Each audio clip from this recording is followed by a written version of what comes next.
A paz do Senhor, povo lindo de Deus, para você que é novo por aqui, eu sou a diaconisa Tânia Anjos, sou professora de escola bíblica dominical. Estamos estudando o segundo trimestre das lições bíblicas da editora CPAD da classe dos adultos, que tem o tema Os valores do reino de Deus, a relevância do Sermão do Monte para a Igreja de Cristo. O pastor Osiel Gomes é o comentarista desse trimestre, ele é escritor, conferencista e líder da Assembleia de Deus em Tiriricau, São Luís do Maranhão. A lição de hoje é a lição 11.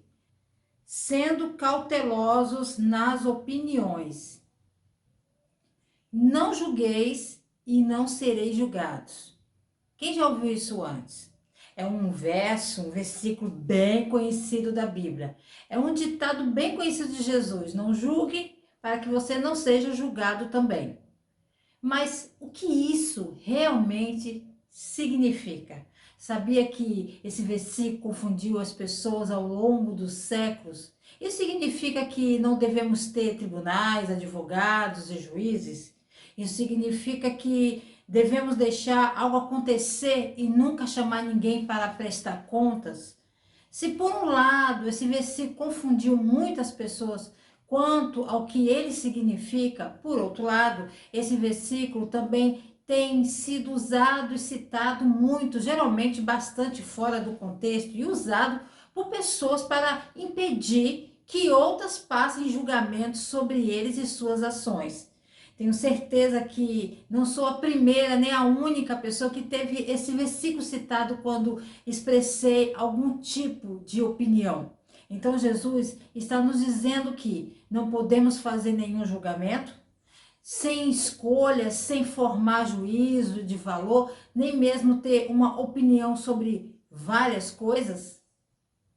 O textual nos diz assim: sede, pois, misericordiosos, como também vosso Pai é misericordioso. Lucas capítulo 6, versículo 36. A verdade prática nos diz assim: quando julgamos as pessoas, nos colocamos em uma posição que não compete a nós, seres imperfeitos e falhos. Leitura bíblica em classe se encontra em Mateus capítulo 7, do versículo 1 ao 6. Pegue papel e caneta e anote as referências que aparecerão aqui no vídeo. Já quero agradecer aos novos inscritos. Se você ainda não é inscrito nesse canal, se inscreva, curta, comente, compartilhe pelo menos com mais uma pessoa, que você estará ajudando esse canal a levar o ensino da palavra de Deus, ok? Então vamos lá. Tópico 1. Não devemos julgar o outro. Subtópico 1. Aprendendo a se relacionar com os outros. Os crentes devem reconhecer o mal, mas devemos ter cautela ao julgar e condenar. Quando o pecado flagrante é confirmado, os cristãos devem julgar amorosamente os cristãos. Mas, na maioria das situações, devemos ser muito lentos para julgar, exercendo muito cuidado e contenção. Nossa carne pecaminosa tem um gatilho para julgar os outros. Devemos ter uma suspeita saudável de nosso próprio orgulho e manter as palavras de Jesus soando em nossos ouvidos. Não julgue para que você não seja julgado. Isso é especialmente importante porque muitas situações que enfrentamos não são tão claras quanto os exemplos dos corintianos, por exemplo. Muitas vezes a linha entre julgar propósito do coração que está oculto e chamar o pecado parece permitir equívocos. E quando é melhor ser cauteloso para julgar. Subtópico 2. Ninguém deve ser julgado. Devemos ser tão sábios quanto serpentes, inocentes como uma pomba. Isso requer julgamento. Jesus não está proibindo identificar e condenar o pecado. Paulo é duro quando corrige tanto os coríntios quanto os gálatas. Ele reconheceu o pecado deles e disse-lhes para pararem. Permitir que alguém continue no pecado não é amar, não é ser gentil, é apatia e desamoroso. Afirmar que não devemos discernir entre o bem e o mal é ridículo isso. A proibição de julgar o bem e o mal contradiz toda a escritura. Na verdade, o fim dessa passagem requer julgamento. Não dê aos cães o que é santo. Você tem que discernir o que é sagrado e o que não é. E quem são os cães? Cães e porcos são animais impuros. O simbolismo, embora soe duro, é que as pessoas que rejeitam Deus e seu povo não são sagradas e nem limpas. Cristo está proibindo a hipocrisia. Adoramos condenar os outros pelas falhas que temos. Todos gostam de aprender sobre as falhas dos outros e todos concordam que é errado ignorar nossos próprios defeitos enquanto os condenam dos outros. No entanto, nós fazemos o mesmo, porque todo mundo faz isso. Não justifica, nem sequer o torna um pecado menor, pois todos pecaram e ficaram aquém da glória de Deus. Deus estabelece um padrão, porque algo é normativo não significa que seja certo, bom ou mesmo benigno. Subtópico 3.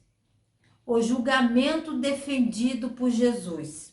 O significado básico da palavra grega para juiz é krino, é separar de modo a distinguir, em seguida por transferência, selecionar, julgar. A palavra é usada no Novo Testamento para referir a todos os tipos de julgamentos. E uma definição tão ampla não refina muito nosso entendimento. Jesus não exige que suspendamos as nossas faculdades críticas, mas Ele está nos alertando para não sermos censurados ou rápidos em criticar, já que nossa atitude crítica pode refletir nossos próprios pecados mais do que os pecados dos nossos irmãos. É fácil para Satanás nos fazer ser críticos, perdendo assim a perspectiva de como Jesus quer que lidemos com as pessoas. No Sermão do Monte, Jesus deixa claro que não devemos julgar o outro. Tópico 2. Devemos primeiramente olhar para nós mesmos. Subtópico 1. Cuidado com o juízo exagerado sobre os outros. Em Mateus capítulo 6, versículo 12, e perdoe-nos nossas dívidas, como também perdoamos nossos devedores. Pedimos a Deus que nos perdoe nosso pecado, mas se esperamos que Deus nos perdoe, então precisamos perdoar os outros de seus pecados contra nós. E o que aconteceria se Deus não nos perdoasse nossos pecados? Se Deus nos julgasse, nos condenasse, como merecemos, incorreríamos na ira de Deus e pagaríamos a pena pelos nossos pecados, que é a separação eterna de Deus no inferno. Mas Deus só pode nos perdoar pelos nossos pecados se reconhecemos que somos pecadores, que temos pecados e que merecemos seu julgamento. E você sabe, isso é metade do problema. Muitas vezes não pensamos que somos pecadores, ou se percebemos que somos pecadores, não pensamos que somos realmente maus pecadores, apenas pequenos pecadores, como se existisse pecado, pecadinho, pecadão. E se você que não chegou a esse ponto de reconhecer seu pecado diante de Deus e como isso o ofende, então é melhor que você faça rapidamente. É só quando você pode confessar seus pecados que você pode pedir a Ele para perdoá-lo e entrar em um relacionamento certo com Ele. E é tudo isso com nós, pessoas que achamos fácil encontrar falhas com os outros, enquanto ignoramos nossos próprios defeitos, que Jesus então continua a dizer: e porque reparas tu o argueiro que está no olho do teu irmão e não vê a trave que está no teu olho? Ou como dirás a teu irmão, deixa-me tirar o argueiro do teu olho, estando uma trave no teu?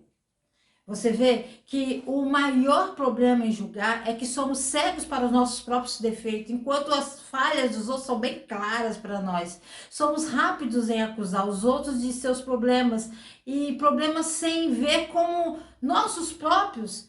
É muito menos fazer qualquer coisa sobre isso. Nós não resolvemos, e você pode ver isso em todas as áreas de nossas vidas. Como alguém que trabalha na liderança da igreja por um tempo, de vez em quando a gente se vê em conflito com outras pessoas. Você ouve as mesmas histórias, mas de pontos de vista completamente diferentes. O fato é que todos nós parecemos ser muito melhores em ver o arguelho ou o cisco, algo sem importância nos olhos de outras pessoas, do que os troncos em nossos próprios olhos. É uma analogia interessante que Jesus usa aqui, esse cisco ou tronco nos olhos. Agora, antes de Jesus entrar no ministério em tempo integral, ele trabalhou como carpinteiro. Esse era o seu trabalho.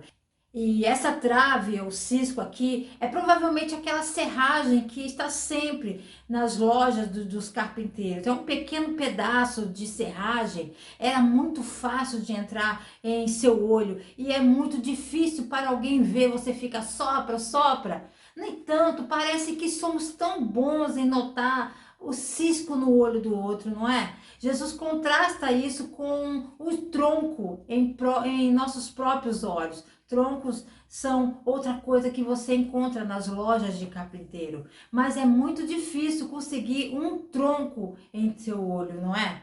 Mas mesmo se você tivesse um tronco em seu olho, você pensaria que seria tão óbvio que você iria vê-lo.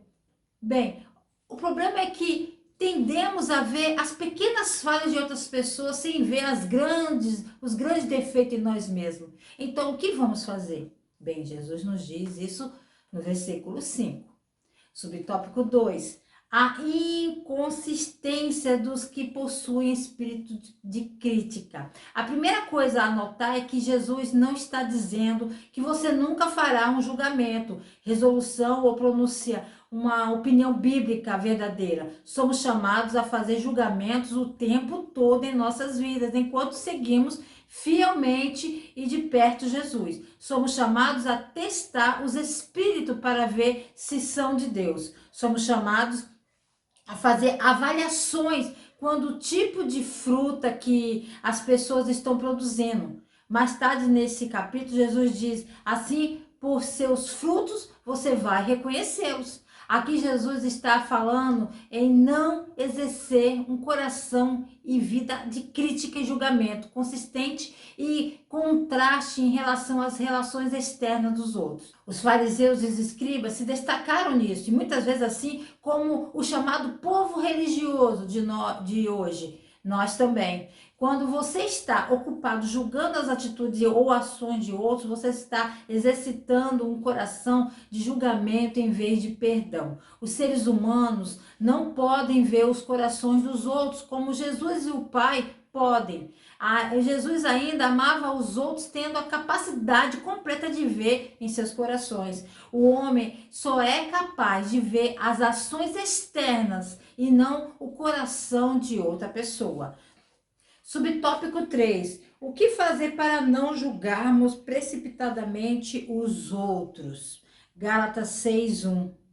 Irmãos, se algum homem chegar a ser surpreendido em alguma ofensa, vós, que sois espirituais, encaminhai o tal com o espírito de mansidão, olhando por ti mesmo, para que não sejas também tentado. Esse verso nos diz alguma coisa. Em primeiro lugar, não basta levar qualquer um sozinho com você para outra pessoa, mas levar junto uma pessoa espiritual, alguém que é um cristão forte e espiritual, como um ancião, um diácono, ou outro cristão piedoso. Envolva um ou dois outros cristãos maduros. A segunda coisa a notar a partir desse versículo é que devemos tentar restaurar a outra pessoa com um espírito de gentileza. O que isso significa? Significa que as palavras acriminosas e vingativas estão de fora. Seja gentil.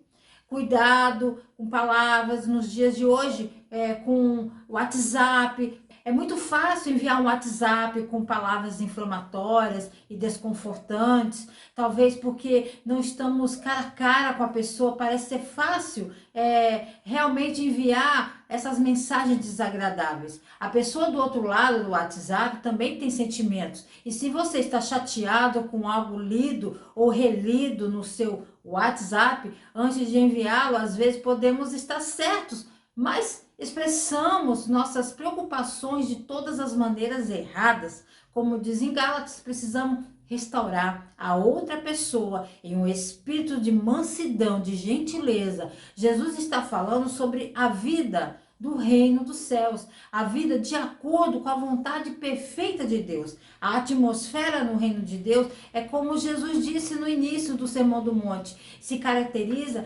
pela misericórdia, pela mansidão, pela pureza do coração e fome de justiça. O julgamento nessa atmosfera é misericordioso, humilde e é útil. O reino dos céus está presente na terra quando o povo de Deus traz o reino de Deus para suas vidas diárias. Antes de emitir qualquer juízo de valor a respeito do próximo, devemos primeiramente olhar para nós mesmos. Tópico 3. E se fôssemos julgados pela severidade de Deus? Subtópico 1. Deus é severo? Deus é severo? Pela própria boca de Deus, aprendemos que nosso Deus não é só bom, mas que ele abunda com bondade. Ele tem muita bondade, seu próprio ser está mergulhado em bondade em suas relações com homens e mulheres. Sua bondade está constantemente sendo revelada.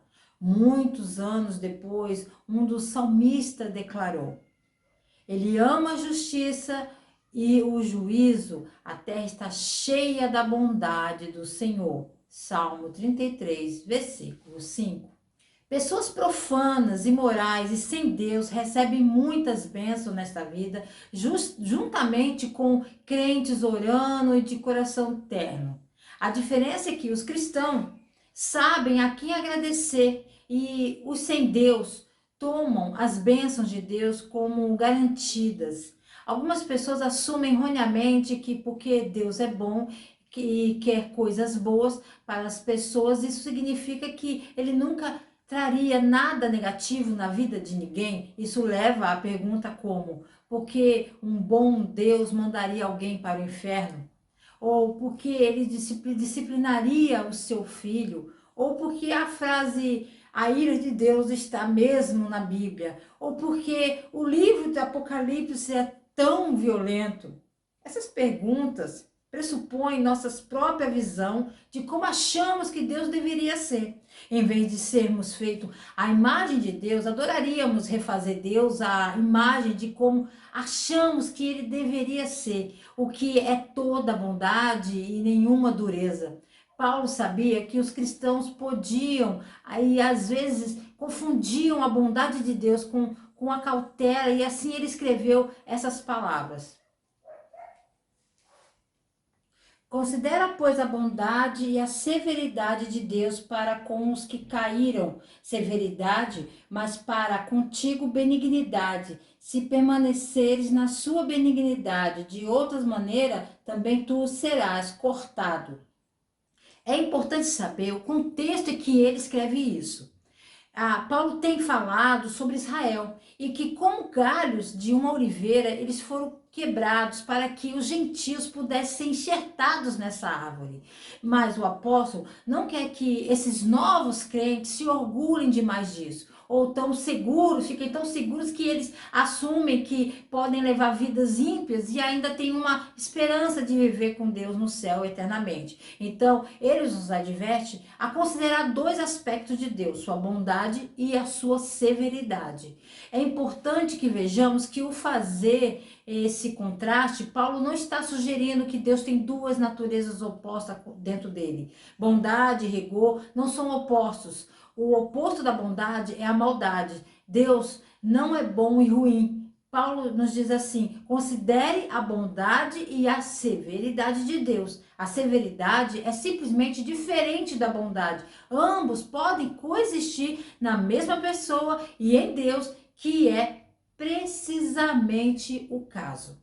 Subtópico 2. Como Deus nos julga? Os cristãos devem julgar o comportamento explicitamente pecaminoso de um cristão que confessa a Cristo. Jesus disse que uma árvore é conhecida por seus frutos. Quando os propósitos pecaminosos escondidos do coração se revelam, no comportamento explicitamente pecaminoso de uma pessoa. É por isso que Paulo nem precisou estar presente para julgar um homem que se envolveu em uma imoralidade sexual. E ele instituiu explicitamente os cristãos corintianos a julgarem-no também. Quando pecamos, nossos irmãos e irmãs cristãos têm a obrigação de nos julgar. Eles não devem nos condenar, mas eles devem, por amor, nos chamar para nos arrepender. Tal julgamento é uma graça, é uma expressão de bondade de Deus. E só agravamos nosso pecado se nos ofendemos. Se nosso pecado é muito sério, nossa igreja determina que devemos ser disciplinados de acordo com Mateus 18, 15 ao 17. Devemos ter em mente que o propósito é perseguir nossa redenção e não a condenação. Subtópico 3, o exemplo da justiça de Deus na vida de Davi. O pecado de Davi cegou para a verdade e a misericórdia também. Se formos cegos, perdemos as pessoas. E dizia-lhes uma parábola: pode, porventura, o cego guiar o outro cego? Não cairão ambos na cova? O discípulo não é superior ao seu mestre, mas todo o que for perfeito será como seu mestre. Falhas são como os faróis de um carro. Os de outros parecem mais brilhantes do que os nossos. Quantas vezes ignoramos nossos próprios fracassos e pecados enquanto criticamos as falhas dos outros? Na verdade, nosso julgamento pode refletir nossas próprias falhas, que geralmente são mais graves do que aquelas que vemos em outras pessoas. Em Mateus capítulo 15, versículo 14, Jesus chamou os fariseus de guias cegos, porque eles achavam que eram tão sagrados que não podiam discernir adequadamente as coisas. Deus julga os seus filhos com bondade e graça. O que seria de nós se o Todo-Poderoso nos julgasse segundo a sua severidade? Para concluir, haverá momentos que encontraremos outros cristãos que têm algo em seus olhos. O conselho que Cristo dá é simples: certifique-se de que esse feixe está fora do seu olho. E então, esta é a coisa mais importante de todas: seja gentil. É por isso que Paulo advertiu os crentes em Efésios: seja sempre humilde e gentil, sejam pacientes um com o outro, fazendo concessão para os defeitos um do outro, por causa do seu amor. Lembre-se que quando chegar a hora de Deus fazer uma cirurgia ocular em você, ele vai ter em mente o método que você usou. Estamos chegando à reta final. Deus abençoe você. Deus abençoe seu ministério, que o Espírito Santo possa falar mais e mais ao vosso coração. Deus abençoe você e a sua casa. Querendo o Senhor, se Ele não voltar, estarei de volta aqui a mais um Resumo EBD. A paz do Senhor a todos.